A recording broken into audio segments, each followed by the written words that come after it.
How you doing? Dylan Gallagher here with some thoughts on interesting things about business and entrepreneurship. And I grab these thoughts from headlines that I read and I share them with you to get you thinking about your business. The headline I found today, no surprise, is about Amazon and Walmart because Amazon's taking over the world, or so it seems as I look at my social feed. So here's the headline. This is what Amazon's Jeff Bezos understands and Walmart doesn't. And so this article goes on to talk about not only how Amazon is taking over the world, but their philosophy around the buying process. And there's this sentence in this article, and it talks about, it says, Amazon maintains an obsessive focus on removing every pain point from the buying process.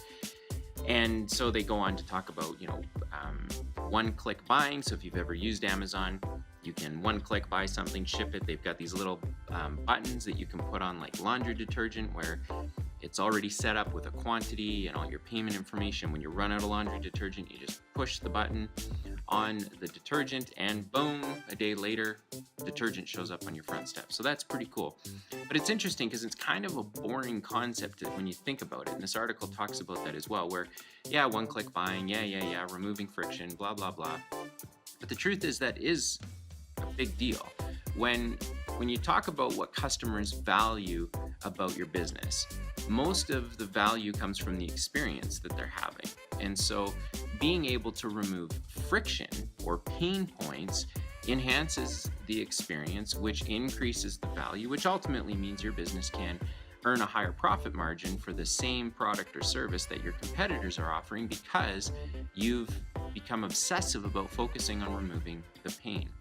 Now, what's great about business, or one of the things that's great about business, is there's never really like a final resting place. There's no final destination where you're finally able to say, as an entrepreneur, business owner, I have arrived, I have done it. I have made all the money I want to make. I have sold all the products I want to sell, and I have serviced all the customers I ever want to service.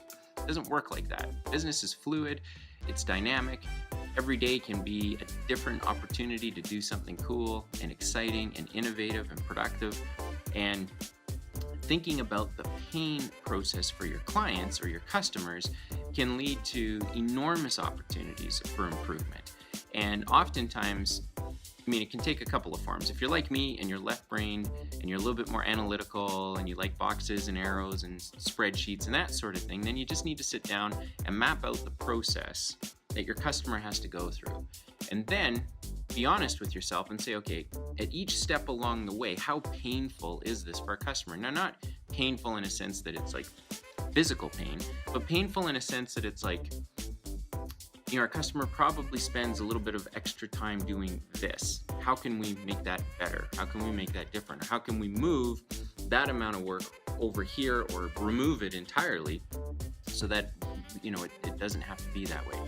If you're not left-brained and process doesn't work for you with little spreadsheets and graphs and boxes and arrows, and you're more of a creative type, you're more right-brained, then I would suggest doing what the infamous Brian Chesky over at Airbnb did, and they created a storyboard for what a 10-star experience would be using their product or service. And the general idea was, if you're gonna rent a room using Airbnb's technology, then a 1-star experience would be that it worked, that you were able to book your room and life was fine.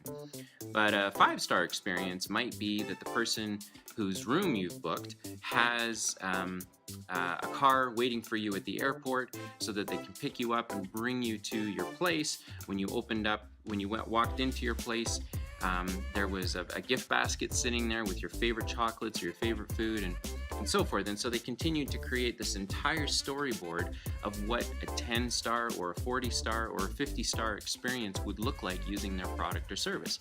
And so if you happen to be more of the creative type of entrepreneur or business owner, then you might want to storyboard it out. But here's the underlying point.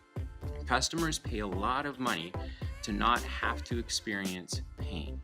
That's as simple as filling up their car with gas all the way through to making a complicated purchase like maybe a computer or something like that. But value is a derivative of experience, and experience is enhanced or not by the amount of pain and friction that gets removed from the activity of your customer. So that's something to think about today. And Amazon certainly, even though they're everywhere, taking over the world, this is something that they're obsessive about. And quite frankly, Walmart, the article talks about how Walmart hasn't really figured this out yet. Walmart hasn't become obsessive about removing the pain from the buying process for its customers. And so unfortunately, what Walmart is doing is following whatever Amazon's doing. And then, of course, strategically, my thoughts on that are, you're either leading or following in the marketplace. You can't be doing neither, and you can't be doing both.